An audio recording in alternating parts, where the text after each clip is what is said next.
My name is Hannah, and what happened to me still feels unreal, even though I lived every second of it. After 15 years of giving my best, I was called into a small glass-walled conference room. Two people were already waiting. My manager with that forced corporate smile that never quite reached her eyes, and the HR representative flipping through papers like she was reading a grocery list. Hannah, we're restructuring your position, my manager said. Her voice carried a note of satisfaction like she had been waiting for this moment. Friday will be your last day. Just like that, after 15 years. I should have been shocked. I should have cried, begged, pleaded. That's what they were expecting. I could see it in the way their faces tightened, watching me carefully for the meltdown they were sure was coming. But instead, I just nodded. I slid the folder across the table, closer to me without even opening it. I already knew what was inside severance counseling resources, and a checklist to make me disappear quietly. Their relief was almost funny. They looked at each other like they had dodged a bullet. Thank you for being so professional, the HR rep added quickly. She probably wanted to wrap it up before I changed my mind and started screaming. But the truth is, I had known this was coming. Weeks earlier, a misdirected email had landed in my inbox. It wasn't meant for me, but it revealed everything plans to cut me out to erase my name from the invention that had made the company billions. The same invention I had worked late nights, weekends, and holidays to build. And that's when the anger started boiling. Because here I was, a 55-year-old woman, being told that my experience no longer mattered in an industry obsessed with youth. They thought they could discard me like old software, replace me with someone cheaper, and still own everything I created. But what they didn't know, what they couldn't even imagine, was that I had already taken steps they could never undo. So I just smiled. Of course, I said, rising from the chair. Business is business. And as I walked out of that room, their shoulders relaxed in relief. They thought they had won. But I was already playing a different game. Because when you spend years being overlooked, underestimated, and silenced, you learn something powerful. You learn to prepare. You learn to fight in silence. And when the day comes that they finally try to erase you, you make sure your name is written in ink they cannot wash away. This was the beginning of my story. A story about power, about betrayal, and about what happens when the people who built the future finally take their recognition back. So I walked out of that conference room with my box of papers tucked under one arm, my head held high, and a calm that must have unnerved everyone watching. They had no idea what was really happening. They thought I was broken, finished, defeated. But inside, I was steady, almost relieved. Because I had been waiting for this moment, preparing for it in ways they could not possibly imagine. Weeks earlier, late on a quiet Thursday night, an email meant for someone else landed in my inbox. The subject line was simple: restructuring strategy. My heart had pounded as I opened it, and line after line spelled out my fate. They had mapped out the timeline of my removal. They listed my contributions only as legacy support, as if the very technology that powered the company's flagship product had somehow appeared out of thin air. The memo was cold, precise, calculated. That was the night I stopped being a loyal employee and started being something else entirely. I became a strategist. So when HR slid the manila folder toward me, when my manager looked at me with that smug relief, I didn't flinch. Because I knew exactly what they were planning, and I knew something they didn't. The foundation of their empire was already slipping out of their hands. I could see the confusion in their eyes when I didn't protest. No tears, no angry outbursts, no desperate pleas to reconsider. Instead, I simply said, I completely understand. That's when I realized just how much power silence can hold. They expected weakness. They got composure. They wanted me broken. They got me smiling. Inside, I was repeating a single truth to myself. You are not powerless. You are prepared. The irony of it all hit me as I walked back to my office. Through the glass walls, I could see the executive team gathered around a glowing presentation, laughing at projected revenue charts as if the future was secure. They had no clue the storm was already forming. I shut my office door and pulled out my personal phone. A single text message left my fingertips. It's happening. Friday is my last day. The reply came almost instantly. Perfect timing. Contracts are ready. Dinner tonight to finalize. I set the phone down and let myself breathe for the first time in weeks.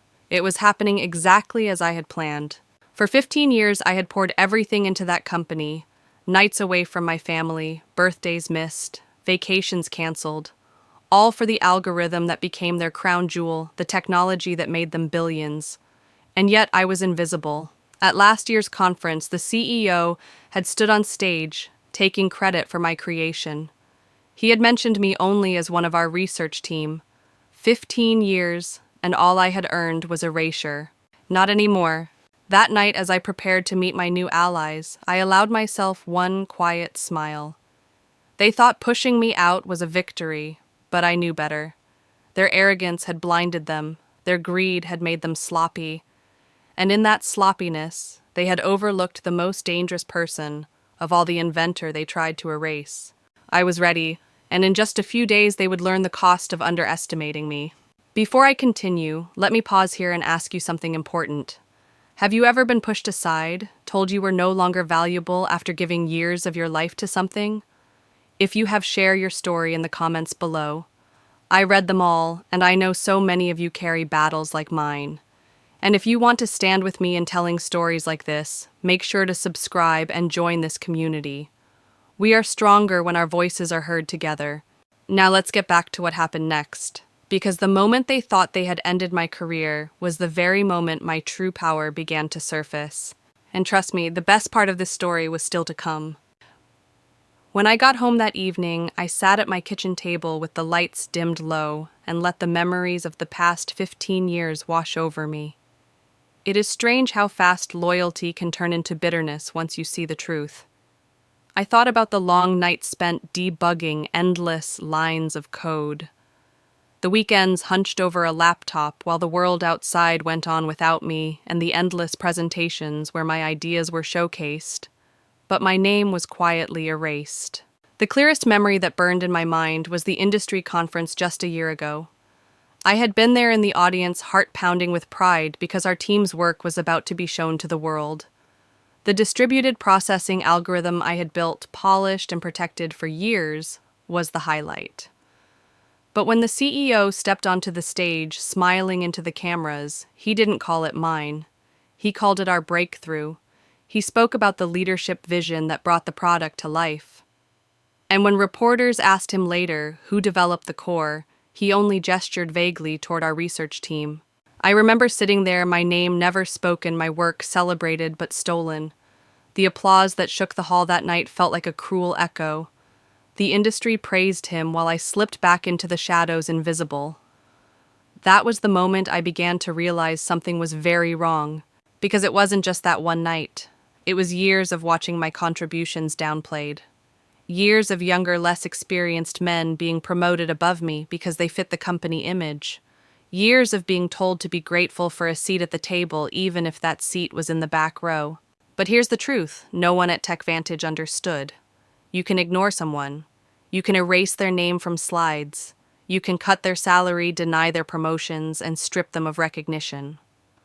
But if you underestimate them, if you think you've broken them, you've already made your greatest mistake. As I sat at my kitchen table sipping black coffee, I felt no fear about the future. Instead, I felt a steady heat of determination. They thought they had silenced me, but silence is never the same as surrender. And that's when I began to see my years there differently. Those sleepless nights. They weren't wasted. They were an investment in myself. Every line of code I wrote, every meeting where I was ignored, every slight that pushed me harder, those had been building blocks. They had turned me into someone dangerous, someone ready. I thought about my team, 6 engineers I had handpicked, trained, and mentored. They weren't just employees to me. They were brilliant, hungry, and loyal. Together we had refined that algorithm until it became the beating heart of the company's product. Without us, TechVantage would have been nothing more than another mid-level software firm scrambling to stay alive. And yet the executives never saw us for what we were. They saw replaceable cogs. They believed they could cut me out and still hold on to the crown. They didn't realize that a castle built on stolen stones eventually crumbles. That night I looked at my reflection in the darkened window and asked myself a hard question. Why did I stay silent for so long? Why did I let them take credit without fighting back? The answer came slowly, but it was clear. I had believed loyalty mattered. I had believed that one day they would see me, acknowledge me, reward me. But corporations don't reward loyalty, they exploit it. That was my final lesson at TechVantage. I pressed my palms against the table, leaned forward, and whispered aloud, "Never again." Because now I wasn't just walking away. I was preparing to show the world who really built the future they had been bragging about. And before I continue with what happened next, I want to hear from you. Have you ever had your work stolen, your efforts, dismissed, your name, erased, while someone else claimed the glory? Tell me in the comments. I know I'm not the only one, and I believe sharing these stories matters. They remind us that we are not alone in being overlooked and that we are not powerless to change it. The decision I made after that night would change everything. I was done waiting for recognition. I was ready to claim it myself. The turning point came on a rainy afternoon in early spring. I was sitting at my desk sipping lukewarm coffee when I decided to check something that had been nagging at me for weeks. It started with a rumor whispered in the break room, a careless remark about how the company was still finalizing paperwork for our flagship technology. I brushed it off at first. After all, the distributed processing algorithm was already in use by Fortune 500 clients across the country. Surely the patent had been filed long ago. Surely no executive would risk leaving something so valuable unprotected. But my instincts told me otherwise. So I opened the internal database and began searching. Page after page, I combed through legal filings, correspondence, and project logs. At first, everything looked normal. Then I reached the section marked Intellectual Property. My eyes froze on the screen. The field for patent filed was blank, completely empty. A chill ran down my spine. This wasn't an oversight. It was a strategy. I dug deeper, my fingers flying across the keyboard. That's when I found an internal memo marked Confidential Executive Strategy. I clicked it open and read each line, my stomach twisting tighter with every word. The plan was laid out clearly. They intended to claim the algorithm as company-developed technology without naming an inventor. They would secure the filing after restructuring the division, ensuring that whoever left the company had no claim. And I was the first name on the list of employees to be transitioned. They wanted me gone before they secured the patent. For a long moment, I sat there in stunned silence, staring at the screen. 15 years of devotion, of building their empire brick by brick, and this was their plan. Erase my name, strip me of my legacy, and leave me with nothing. But shock quickly hardened into something sharper, anger. I leaned back in my chair and let the truth sink in. They weren't just discarding me, they were trying to steal from me. My creation, my design, my long nights of work. Every ounce of energy I had poured into that algorithm. They wanted to stamp their name over mine as if I had never existed. That was the moment my loyalty to TechVantage died. Yet in the middle of the anger, something else stirred inside me. A realization. They had underestimated me so badly that they never considered I might fight back. They thought I would go quietly grateful for a severance check, too old and too tired to resist. They were wrong, because what they didn't know was that I had already been working on refinements to the algorithm, improvements that boosted efficiency by 43%. And I hadn't done it on company time. I hadn't used company equipment. Every update, every line of code had been created on my personal laptop late at night in my home office, which meant those refinements belonged to me. Not them. I remember sitting in that chair, my heart pounding and whispering to myself, "They think they're clever. They think they've trapped me. But I'm already free." That very week, I reached out to a contact, a high-profile intellectual property attorney introduced to me by a friend. I handed over every log, every timestamp, every notebook filled with sketches and calculations. Within days, the paperwork was filed under my name alone. And within weeks, the patent was mine. Official, untouchable. The executives upstairs had no clue. While they were plotting to erase me, I had quietly secured the very foundation of their empire. And I cannot describe the satisfaction that came from knowing they were walking blind into their own destruction. I closed the memo, logged out of the system, and sat in silence. The rain tapped against the window, steady and unrelenting, like the rhythm of a drum beat before a war. I wasn't afraid anymore. I wasn't even sad. I was ready. Because when you see behind the curtain, when you realize how disposable you are to the people you served, you have two choices: surrender or fight. And I chose to fight in the one way they never expected: through knowledge, through preparation, through claiming what was rightfully mine. The countdown to my departure had begun, but instead of being their victim, I was about to become their reckoning. The night I received confirmation that the patent was officially granted under my name, I sat alone in my living room with the document open on my laptop. The golden seal stared back at me, glowing like a quiet promise. For the first time in years, I felt something stronger than anger. I felt vindicated. Every sleepless night, every hour spent coding in isolation, every humiliation swallowed in silence, none of it had been in vain. My work was mine again, and no one could take it away. I thought back to the smug look on my manager's face when she told me Friday would be my last day. If only she knew what I had already done. If only she knew the trap they had walked straight into. They had believed they were pushing out a tired 55-year-old woman with no options. In reality, they were freeing me to unleash a storm they could not contain. The refinements I had built, 43% more efficient than the original, were now untouchable by TechVantage. Not only did I own them legally, but I also had the proof, the logs, the timestamps, all recorded outside of company time. It was airtight. I had played their game better than they ever imagined. When I met with Gregory Sullivan, the CEO of Precision Systems, at the quiet Japanese-style restaurant across town, the expression on his face said it all. "They really let you go?" he asked, shaking his head in disbelief. "They cut the very person who built their empire." I smiled over the rim of my glass. They never understood what I actually created. They saw the product, the interface, the marketing.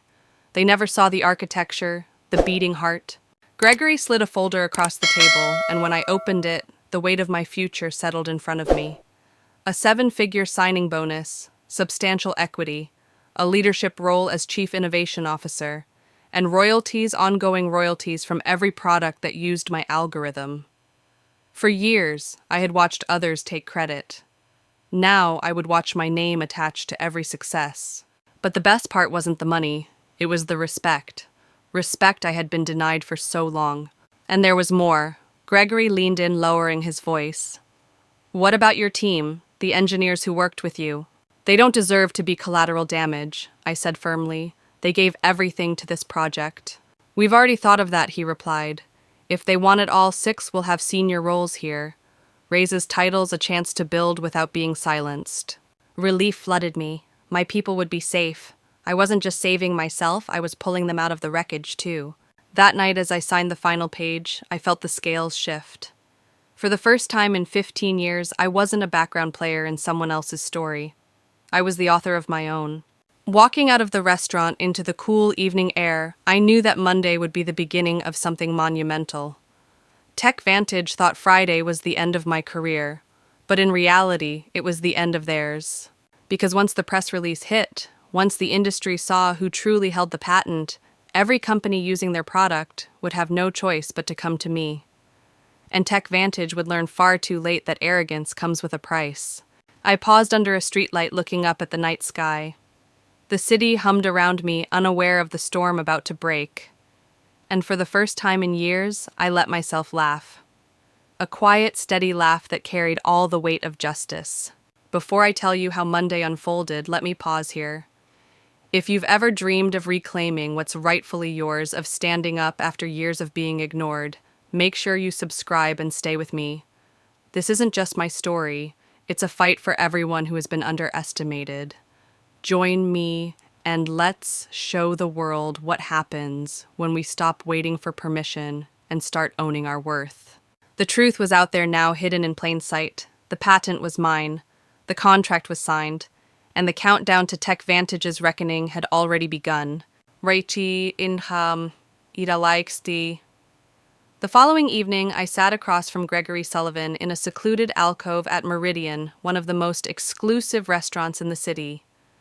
The soft light from paper lanterns threw patterns across the polished wood table, and the faint sound of water trickling from a stone fountain made the room feel like another world.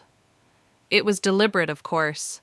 Gregory was a man who valued privacy, and this dinner was too important to risk wandering eyes.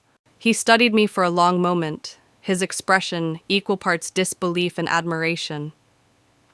"Hannah, they really let you walk out after 15 years, after everything you built." His voice carried a note of outrage, though not for me for the stupidity of my former employers. I gave a small, tight smile. They thought they were clever. They thought they could erase me and still own my work. What they never understood is that the algorithm wasn't just code. It was me. My vision, my persistence, my sleepless nights. They can't replace that. Gregory leaned back, shaking his head. Victor Lawson has always been arrogant, but cutting the very architect of their flagship product. That's not arrogance anymore. That's suicide. He slid a thick folder across the table, the same one he had teased me with over text. I opened it carefully, scanning the details, though I had already memorized the key points. A 7-figure signing bonus, significant equity in precision systems, ongoing royalties from every product built on my algorithm, and the title Chief Innovation Officer. Seeing those words in black ink stirred something deep inside me. For years I had been one of the team, a background player, a faceless researcher. Here I was being offered recognition, leadership, ownership. I wasn't just being compensated, I was being respected. Gregory watched me closely. This isn't just about taking you in, Hannah. It's about sending a message. For too long, this industry has been run by men like Victor, men who believe innovation is theirs to exploit. You've done the hard part. You've proven yourself. Now you deserve to sit at the head of the table. I closed the folder and met his eyes. This isn't just business for me. This is personal. They tried to erase me. I need them to know that I won't disappear. He nodded slowly, and they will know. Monday morning, the press release goes out. By noon, every investor and competitor in the industry will see who holds the future. You'll no longer be their silent workhorse. You'll be the face of the innovation they tried to steal. I felt a weight lifting from my chest. For years, I had dreamed of this kind of recognition, but I had convinced myself it would never come. Now it wasn't just possible, it was real. The waiter brought our meals, but neither of us paid much attention. Instead, we talked strategy, licensing agreements, the transition of my team, the announcement rollout. Gregory assured me that offers were already prepared for all 6 engineers I had mentored. They'll have positions waiting, he said, senior roles, better pay, and most importantly, respect. That was the moment I knew I wasn't just saving myself. I was saving them too. My team had stood by me, trusted me, and worked beside me when no one else believed. They didn't deserve to be casualties of TechVantage's arrogance. Bringing them with me was not just strategic, it was justice. When dessert arrived untouched between us, Gregory raised his glass. To new beginnings, he said. I lifted mine and clinked it against his, and to owning our value. The deal was sealed, my future was secure. TechVantage had no idea what was coming. Walking out of the restaurant that night, the city lights glittered across the river like shards of glass. For the first time in years, I didn't feel like a passenger in someone else's story. I was at the wheel, steering into uncharted waters with confidence. The betrayal I had endured, the years of invisibility, they were no longer burdens. They were fuel. And Monday, when the news broke, the world would finally learn the truth. The woman they cast aside was the very one who held their survival in her hands. That night, even after the deal was signed, sleep did not come easily. I lay awake staring at the ceiling, thinking about the 6 engineers who had walked beside me through every fire, every late-night sprint, every impossible deadline. Their faces flashed in my mind. Miguel Sharp and Steady, my lead developer. Anita, relentless in her logic. Sam, who could turn chaos into clarity with a few lines of code. David, young but brilliant, with a knack for seeing patterns no one else could. Rachel, precise and calm under pressure. And Omar, whose energy lifted us all when exhaustion nearly broke us. They were more than colleagues, they were family in the trenches. Together, we had breathed life into the algorithm that had become TechVantage's crown jewel. Without them, it never would have scaled, never would have performed under pressure. And yet I knew what awaited them. With me gone, they would be left exposed, marginalized, slowly replaced by cheaper, less experienced hires, stripped of the dignity they deserved. I couldn't let that happen. When Gregory had told me positions were ready for them at Precision Systems, my relief had been overwhelming. Still, I knew there would be doubts. Leaving a company, even one that exploits you, is not easy. Fear can chain people tighter than loyalty. I resolved that before the news broke, I would reach out to each of them personally. They deserved to know the truth, not the rumors that would swirl in the halls of TechVantage, not the lies the executives would spin to cover their mistakes. They deserved my voice clear and steady, telling them that their future was secure if they chose to walk with me. The next morning, I drafted 6 separate emails, each one tailored to the person I knew so well. To Miguel, I promised the resources and authority he had long been denied. To Anita, I painted a vision of a lab where her precision would be celebrated, not dismissed as too rigid. To Sam, I offered the creative freedom he craved. To David, I described mentorship that would nurture his raw brilliance. To Rachel, I assured her that stability and recognition awaited. And to Omar, I promised a stage big enough for his boundless ideas. Before sending them, I hesitated. Would they trust me? Would they leap into the unknown? I hit send, and within minutes, replies began lighting up my phone. I'm in, just tell me when. Finally a chance to breathe again. I've been waiting for this. By the end of the day, all 6 had agreed. The loyalty I had given them had not been wasted. And now I would make sure their loyalty was repaid tenfold. As I sat back, a thought occurred to me. TechVantage believed they were removing me the single obstacle to their total control. But in reality, they had pushed out the heart of their own empire. Because the truth is, technology doesn't thrive on machines or code. It thrives on people. And the people who built the foundation with me were already slipping through their fingers. I thought about what was coming. Monday's press release would send shockwaves through the industry. Executives would panic. Investors would rage. But what would cut deepest wasn't the money or even the patent. It would be the realization that their most brilliant minds had left them behind. I closed my laptop and smiled for the first time in days. Not a small, polite smile, but a full, unrestrained one. Because I knew this wasn't just my fight anymore. It was ours. And it made me wonder how many of you have been part of a team that carried the weight of a company, only to watch leadership treat you as disposable. If you've ever felt like your work and loyalty were ignored, while executives took the credit, tell me in the comments. I want to know because these stories matter. The night grew quieter. The storm outside had passed, leaving the streets slick and shining beneath the lamplight. But inside me, a different kind of storm was building. TechVantage thought they had ended my career. What they didn't realize was that they had created a force far stronger than they could ever control, a united team ready to rise from their betrayal and build something greater. And soon the world would see it too. Friday arrived with the kind of stillness that feels heavy, like the air itself is holding its breath. I drove to the office earlier than usual, watching the city wake up in streaks of pale light. My badge still opened the glass doors. The security guard still nodded at me with polite indifference. But something in me knew it would be the last time I crossed that threshold as an employee. The halls were quiet as I walked toward my office. My desk, cluttered with 15 years of memories, stared back at me like a silent witness. A coffee mug from my team with a silly cartoon of a computer wearing glasses. Framed photos from company retreats where I forced myself to smile, though I felt invisible. An award engraved with words that once filled me with pride, outstanding contribution to innovation. That same award ironically honored the very algorithm they were trying to steal. I began packing slowly, methodically, as if every object deserved a farewell. Each item felt like a chapter in a book I had already finished reading. the sound of my pen holders clinking together, the rustle of old notebooks sliding into the box. These were small sounds, but they echoed loudly in the silence of my office.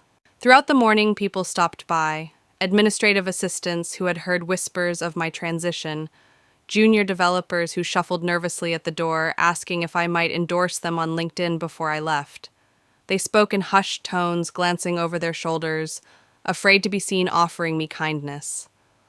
Their sympathy touched me, but it also revealed the truth. Everyone knew how ruthless leadership could be, and no one wanted to be the next target. I kept my composure. I answered questions, gave recommendations, even cracked a few jokes to ease their discomfort. But beneath it all, I was memorizing their faces, locking them into my memory, like pieces of a life I was leaving behind. The exit interview came in the afternoon. Denise from HR sat across from me, her tone mechanical, her eyes fixed on the checklist in front of her. You understand that any intellectual property developed during your employment remains the property of TechVantage. She recited, sliding a non-disclosure agreement across the table. Of course, I said calmly, then added with deliberate clarity, anything developed during company hours, with company resources, on company time. She didn't notice the way I emphasized those words. She was too busy ticking boxes. Next, she asked, "You affirm that you have no copies of proprietary company information." I smiled. I have taken nothing that belongs to TechVantage. That was true. The patent was mine legally, undeniably. When the interview ended, she extended her hand with forced politeness, and walked me to the door without another word. Back at my office, I taped the last box shut. As I wrapped the award in tissue paper, my manager appeared in the doorway, leaning casually against the frame. Her voice was syrupy, but her eyes were sharp. "Just wanted to check that everything's clear for your departure." "Crystal clear," I replied. "You know these restructuring decisions are never personal," she continued. "Victor just feels the company needs to move in a more youthful direction." I looked straight at her. "I understand completely. Business is business." For a brief second, I saw something flicker across her face, uncertainty, maybe even fear, but she quickly smothered it. What could a soon-to-be unemployed 55-year-old possibly do? As I walked out of TechVantage's gleaming glass headquarters for the final time, I paused on the sidewalk. I looked up at the top floor, where the executives were already huddled in another meeting, no doubt congratulating themselves for saving money by discarding me. They believed my story was over. But they were wrong. In less than 72 hours, that same conference room would be filled with panic, their charts and projections crumbling in the face of a reality they never anticipated. I tightened my grip on the box in my arms. It wasn't just cardboard filled with trinkets. It was proof that I had given them 15 years of my life. And now those 15 years were about to become the very weapon that undid them. I turned away from the building without regret. My chapter at TechVantage had ended, but the story of what came next was just beginning. The Monday morning arrived with a clarity that felt almost cinematic. The sky was bright, the air crisp, as if the universe itself knew that something irreversible was about to unfold. I slipped into a charcoal gray suit I had bought for this moment, a suit that felt like armor. At exactly 7:30, a black town car from Precision Systems pulled up in front of my building. As I slid into the back seat, my phone buzzed with a notification. The press release had gone live. Precision Systems acquires exclusive rights to revolutionary processing algorithm. Welcomes creator Dr. Hannah Miller as Chief Innovation Officer. Reading those words, I felt my chest tighten, not with fear, but with release. For 15 years, I had been hidden, buried behind corporate walls, and silenced by executives who fed on credit that wasn't theirs. And now, in one stroke, my name was finally written where it belonged, out front. Undeniable, permanent. By the time I arrived at Precision headquarters, industry newsletters were already running the story. Analysts were dissecting the strategic blow to TechVantage. Journalists were scrambling for interviews. My phone lit up with messages from colleagues, mentors, even strangers who had read my name for the first time and wanted to congratulate me. But the message that hit hardest came from Miguel, my lead developer, still at TechVantage. "Complete chaos here. What did you do?" I smiled to myself and typed back simply, "Check your personal email." Inside, he would find the offer letter waiting for him and the rest of the team. Their escape route was open. Meanwhile, 8 miles away, panic was spreading through Tech Vantage's glass towers. Victor Lawson, the CEO, had walked into what he thought would be a routine Monday meeting, only to find his legal team and CFO waiting at his door, faces pale. The press release had detonated like a bomb in their inboxes. Every board member was calling in. Every investor wanted answers. Their flagship product, AccountSphere, was suddenly on shaky ground because the algorithm it relied on was no longer theirs to claim. By 9:30, the scheduled revenue meeting had devolved into an emergency crisis session. Servers were being wheeled into conference rooms. Attorneys were digging frantically through old contracts, searching for some loophole to claw back control. But there was none. My documentation was airtight, my timestamps irrefutable, my independence unquestionable. At 10:45, my phone vibrated again, an email from Victor himself. "Hannah, there appears to be a misunderstanding. Please call me at your earliest convenience to discuss." The desperation bled through every word. For a moment, I pictured him pacing that glossy conference room, his voice rising as panic spread. The same man who once stood on stage and claimed my work as his own was now begging me to save him. I didn't reply. I simply forwarded the message to Precision's legal department.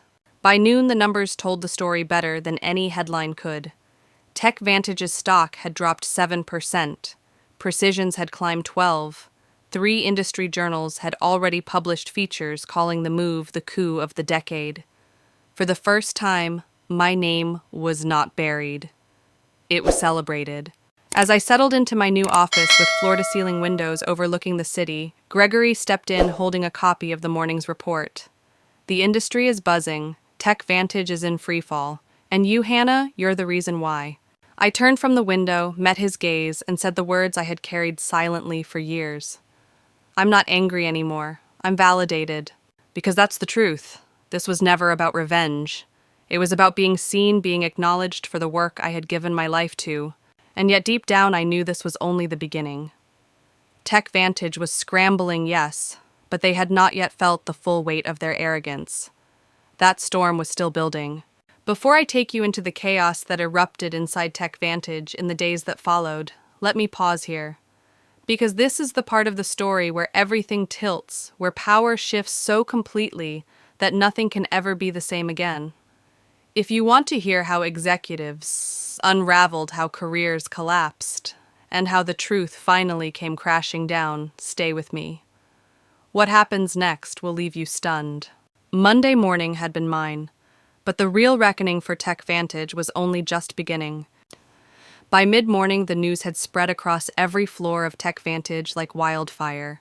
What should have been a typical Monday of status meetings and planning sessions had dissolved into pure chaos. I didn't need to be inside those glass towers to picture it.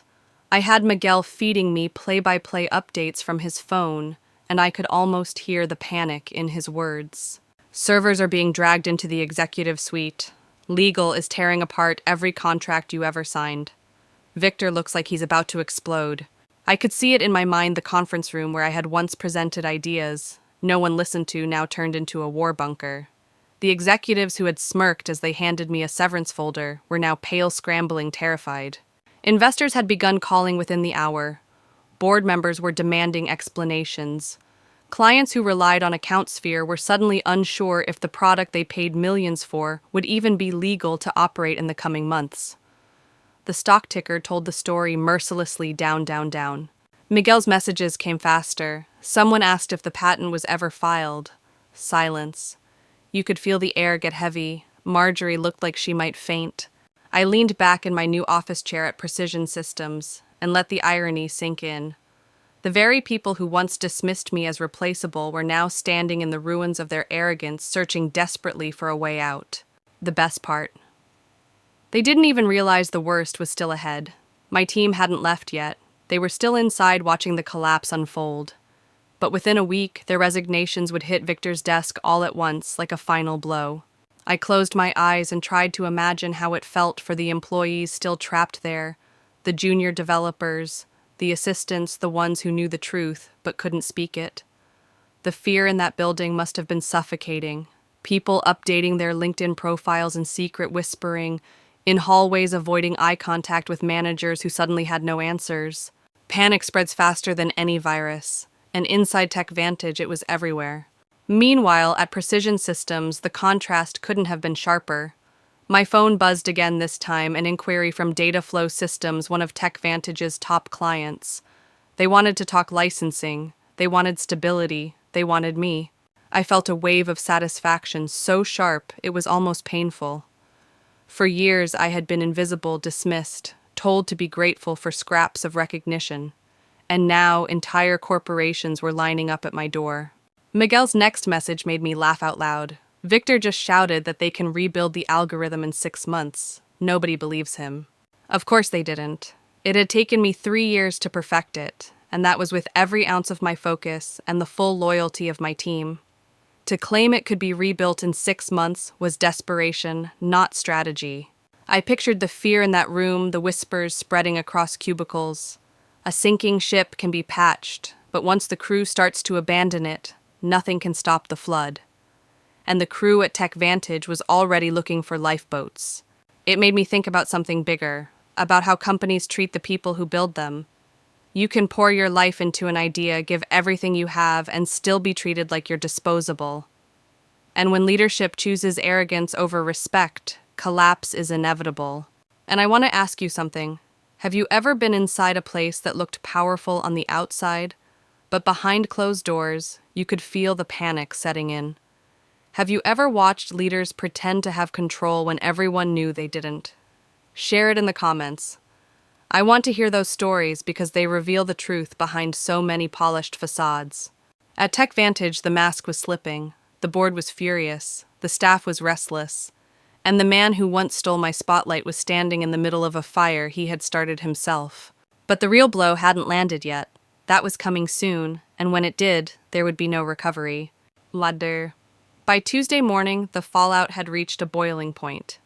I had barely settled into my second day as Chief Innovation Officer at Precision Systems when my phone began buzzing relentlessly. The first call came from an unfamiliar number. I let it go to voicemail, but curiosity made me listen a few minutes later. Dr. Miller, this is Denise from HR at TechVantage. We'd like to discuss the situation with your patent. We believe there may have been a misunderstanding. Her tone was careful, but beneath the professional mask, I heard something I had never heard from her before: fear. The same Denise who had slid a severance folder across the table with clinical detachment was now tripping over her words, desperate to soften the blow. I smiled and deleted the message.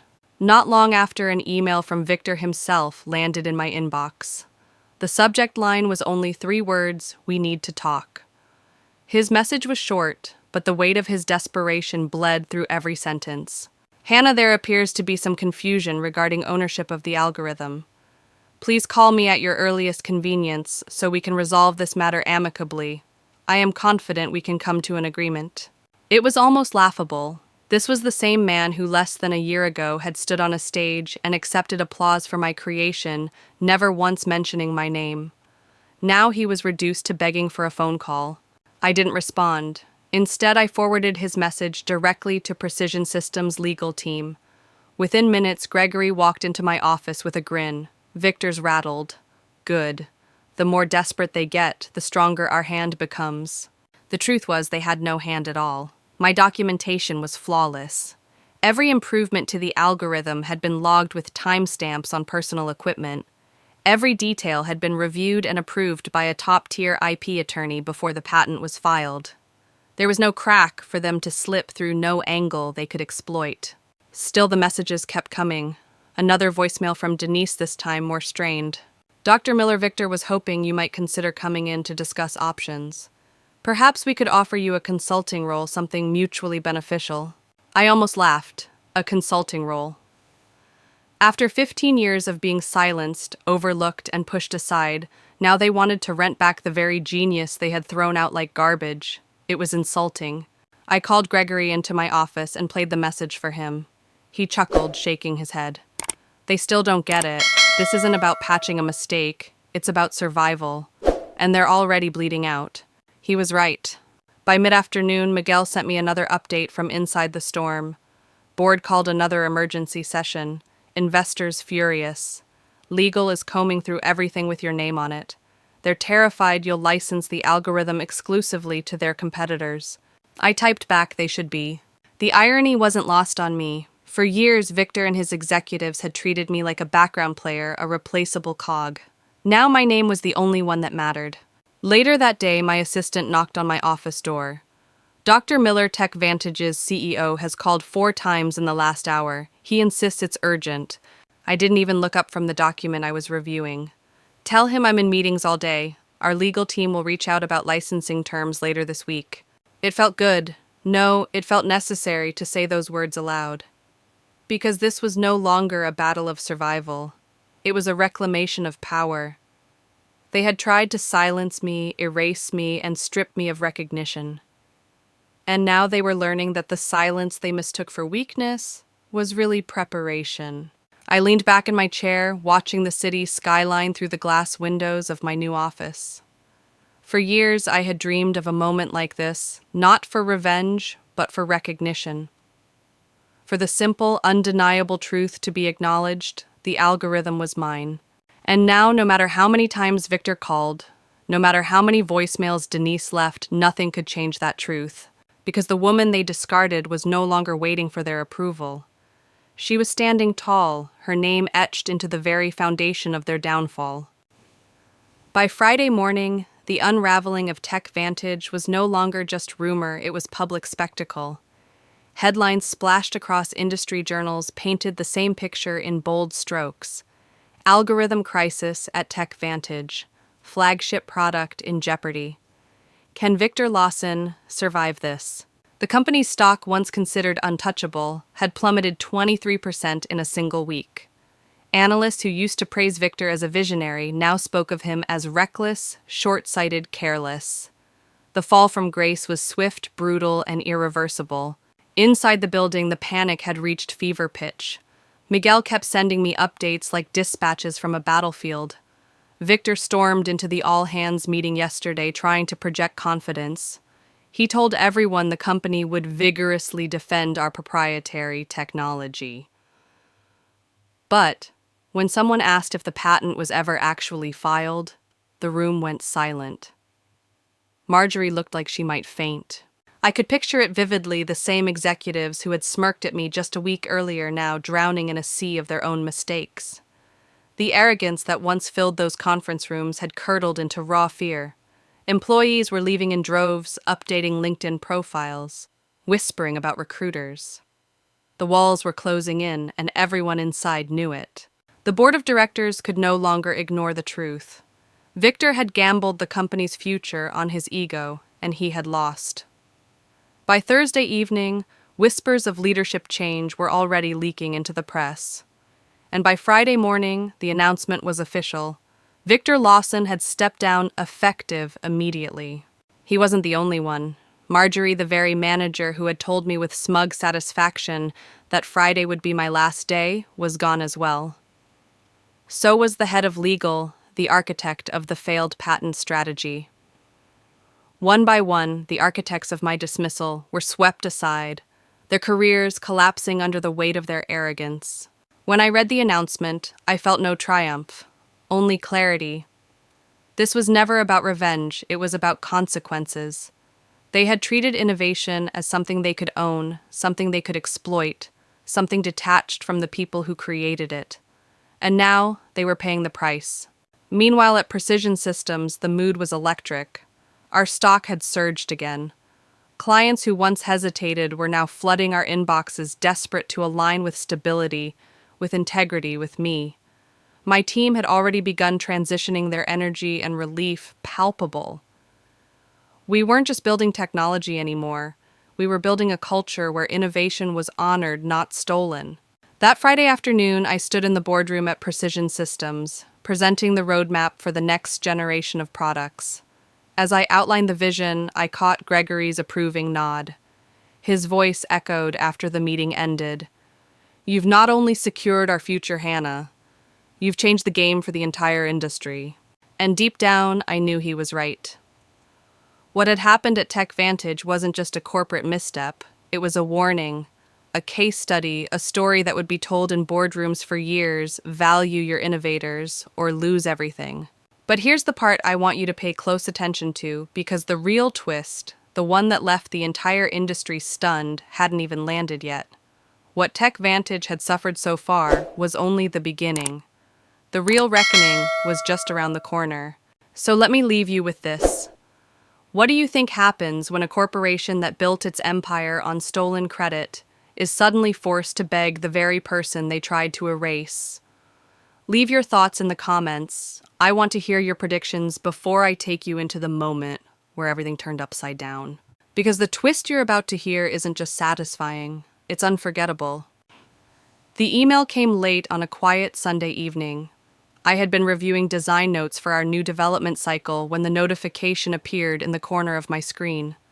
The sender's name stopped me cold: Richard Donovan, newly appointed interim CEO of Tech Vantage. His message was direct, respectful, and stripped of the arrogance I had come to expect from that corner office. Dr. Miller, congratulations on your new position. I have been brought in to help Tech Vantage navigate the current crisis. I would like to discuss a fair licensing arrangement for your patented technology. We are prepared to acknowledge your contributions publicly and make appropriate amends for the oversights of previous management. Would you be available to meet next week? I leaned back in my chair, staring at the words. It was everything Victor Lawson had sworn would never happen. For years, he had dismissed me as replaceable. He had stolen my spotlight, erased my name, and discarded me without hesitation. And now, the very company that once silenced me was extending an olive branch, an apology wrapped in legal language. It should have felt like triumph. Instead, it felt like clarity. Because what I wanted wasn't revenge. What I wanted was recognition. And here it was in writing. I forwarded the email to Gregory with a single note: Phase 1 complete. His reply came quickly, beautifully executed. The board is celebrating your first major victory for precision systems. Looks like Tech Vantage has finally learned an expensive lesson. The irony wasn't lost on me. A week earlier, Marjorie had stood in my office doorway telling me my departure was just business and that the company needed a more youthful direction. Now her replacement was writing to me with respect, willing to pay dearly for what had once been theirs for free.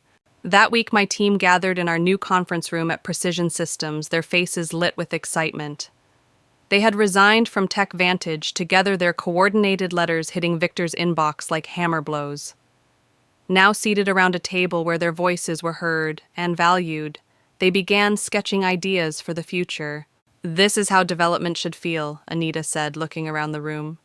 We used to spend half our energy fighting to be taken seriously. Here we can just build. I smiled at her words. They were proof that what we had gained wasn't just financial security, it was freedom. But the most powerful moment came a few days later, when industry headlines shifted. Tech Vantage opens negotiations with Precision Systems. Miller acknowledged as inventor of core algorithm. For the first time, my name appeared in public, not as a footnote, not as a whisper, but as the headline. When I walked into the lab that morning, several young engineers from other divisions stopped me in the hallway. One of them, barely 30, looked at me with wide eyes and said, "Your story changed how I document my work. I keep logs on everything now, just in case." That was when I realized this was bigger than me. I had become something I never intended: a cautionary tale for companies and a symbol of resilience for innovators. Still, I knew there were people watching my every move, waiting for me to fail, waiting for Tech Vantage to claw back some shred of dignity. That pressure didn't frighten me, it sharpened me. And I want to pause here to ask you something. Have you ever felt that deep, undeniable need for recognition, not praise, not flattery, but simple acknowledgement that your work mattered? If you have, share your story in the comments. And if you believe innovators deserve protection, subscribe and stay with me. Because this journey isn't over, and I want you alongside me as I tell it. Tech Vantage's apology was real, but apologies don't erase the past. They don't undo the years of silence or the sting of erasure. What they do is mark a turning point, a signal to the world that the balance of power has shifted. And as I closed Richard Donovan's email that night, I knew the war was over. But the real story, the legacy, was just beginning. 3 months later, I found myself standing on the stage at the National Technology Innovation Conference. The lights were blinding the audience, packed with journalists, investors, and engineers from around the world. Last year, I had sat at this same event, hidden in the back row, while Victor Lawson presented my work as if it had sprung fully formed from his own brilliance. But this year, everything was different. Please welcome our keynote speaker. The announcer's voice rang out, Dr. Hannah Miller, Chief Innovation Officer at Precision Systems and the creator of the distributed processing algorithm that has revolutionized data handling across industries. The applause rose like a wave filling the hall. For a moment, I had to steady myself, not from nerves, but from the sheer weight of recognition. My name was finally spoken aloud, tied not to whispers in hallways, but to an achievement that no one could erase. I delivered my presentation with a mixture of pride and resolve. I spoke of the technical journey, the hurdles, the refinements that pushed performance 51% beyond the original version. But I also spoke of something deeper, the importance of protecting intellectual contributions, of valuing innovators not as disposable cogs, but as the heart of progress itself. The audience listened intently, some nodded, others scribbled notes. And when I finished, the applause was not just polite, it was thunderous. That moment was symbolic, but what happened behind the scenes was even more powerful. Under my leadership, Precision Systems had launched 3 groundbreaking products in rapid succession, each built on the foundation of my patented algorithm. These weren't incremental updates. They were leaps forward that redefined what clients expected. The market responded with clarity. Within a year, we captured significant market share from TechVantage. Their clients, once loyal, now nervous, flocked to us for stability, speed, and integrity. Precision stocks surged, while TechVantage's continued to limp along a shadow of the empire it once claimed to be. But numbers told only part of the story. The real transformation was in my team. Miguel thrived as head of architecture, finally free to push boundaries without being second-guessed. Anita's precise, detail-driven designs formed the backbone of our reliability. Sam's creative problem-solving sparked solutions we hadn't thought possible. David flourished under mentorship, his ideas blooming. Rachel brought order and calm to every project, while Omar's energy lit up brainstorming sessions. They weren't just surviving anymore, they were thriving. In the office, I often caught myself smiling as I watched them debate and laugh, their voices strong and confident. It was proof that respect is more than a word, it's a force that fuels innovation. Beyond our walls, something else was happening. My story began spreading not because I sought it, but because others carried it. Young engineers, especially women, approached me at conferences, their voices hushed, but their eyes alight with determination. "Your story gave me courage," one told me. "I started keeping detailed logs of my work just in case." "Your fight made me realize my ideas have value," another said. These moments moved me more than stock charts or applause, because they showed me that what I had endured wasn't just about me, it was about a larger truth. Innovators everywhere needed to see that their work mattered, that they had power, even when institutions tried to strip it away. Meanwhile, at TechVantage, the fallout continued. They had signed a licensing deal with Precision Systems, acknowledging my ownership publicly. It stabilized them for the short term, but the damage was permanent. Their once unshakable image had cracked. Investors viewed them with suspicion. Talented employees no longer trusted leadership. The story of their arrogance was now a case study whispered in boardrooms as a warning. Sometimes people asked me if I enjoyed watching them suffer. The truth, not really. What I enjoyed was seeing innovation valued again, seeing my team thrive, seeing young developers believe their voices mattered.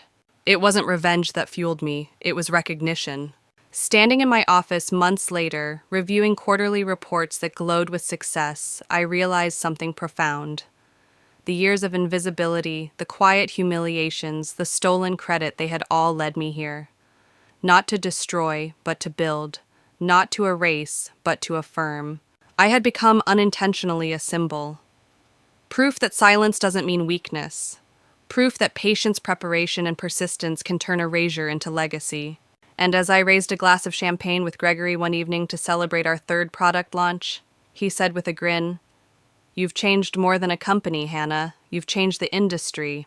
I smiled back, feeling not triumph but peace, because he was right. And the best part, we were just getting started. 1 year to the day after I carried that cardboard box out of Tech Vantage, I sat in my new corner office at Precision Systems. The afternoon sun streamed through floor-to-ceiling windows, scattering light across a desk no longer cluttered with forgotten awards or unspoken sacrifices. This desk was different. It wasn't a graveyard of overlooked accomplishments. It was a command center alive with possibility. I had just finished reviewing the quarterly innovation report. 3 products had launched under my leadership, each one outperforming projections, each one redefining the market. The numbers told a story of growth, but what they didn't capture was the feeling, the energy in every meeting, the way ideas sparked and leapt across the room, the confidence my team carried now that they knew their voices mattered. A knock on the door pulled me from my thoughts. Gregory stepped in carrying a bottle of champagne and 2 glasses. His smile was wide, unrestrained. "Happy anniversary," he said, setting the glasses down. "The board asked me to share the news with you personally before we announce it publicly." For the first time in company history, Precision Systems has surpassed Tech Vantage in market valuation. For a moment, I simply sat there, absorbing the words. A year ago, I was packing my life into a box, walking out of a building that believed I was disposable. Today, I was leading a company that had risen past its rival, not through arrogance or exploitation, but through respect, preparation, and vision. Gregory popped the cork, the sound sharp and celebratory.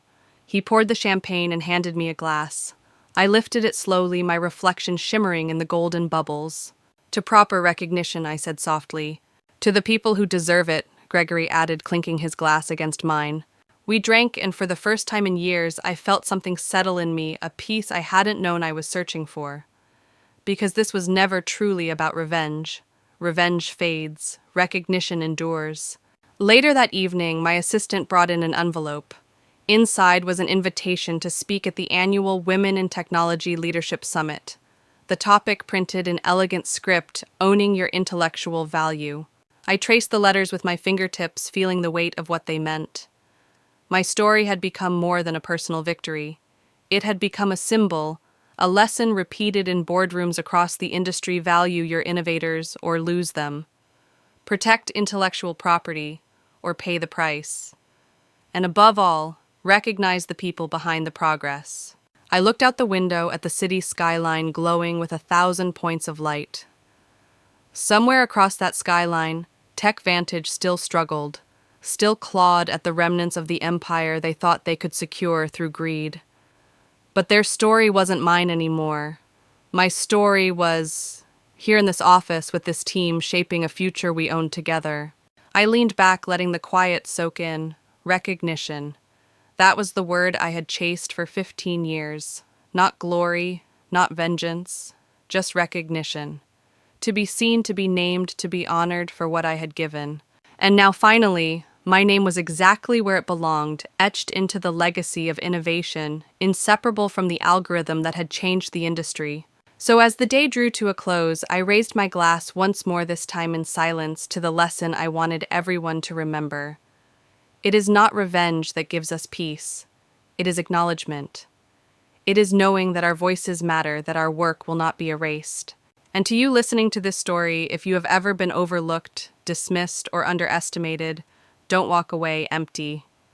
Document your value. Protect your ideas. And most importantly, never stop believing that your name deserves to be remembered. Because the moment you claim that truth, everything changes.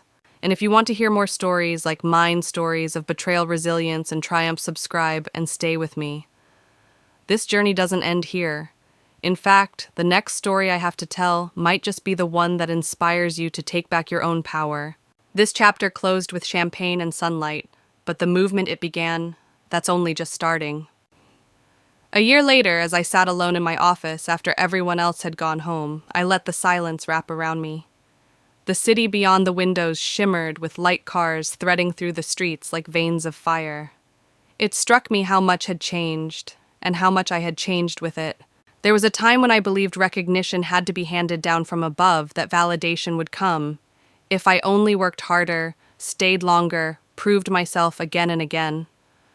But the truth was always simpler. Recognition is something you claim, not something you wait for. The algorithm I built was more than just code. It was years of sacrifice, moments of doubt, late nights fueled by determination and coffee. It was proof that innovation is human, that behind every breakthrough is someone who refuses to give up. For 15 years, they tried to erase that truth. But in the end, truth has a way of shining through. Now my story belongs not just to me, but to everyone who has ever felt unseen. To every young engineer sitting in the back row of a conference watching someone else take their credit. To every worker told they were too old, too different, too invisible to matter. My journey is a reminder that your value doesn't disappear just because others fail to see it. Looking back, I don't feel anger anymore. What I feel is gratitude, because being underestimated forced me to prepare to protect, to grow into someone stronger than I ever thought I could be. So tonight, as I close my laptop and turn off the lights, I whisper to myself the words that carried me here. It was never about revenge. It was about recognition. And maybe that's the greatest victory of all. So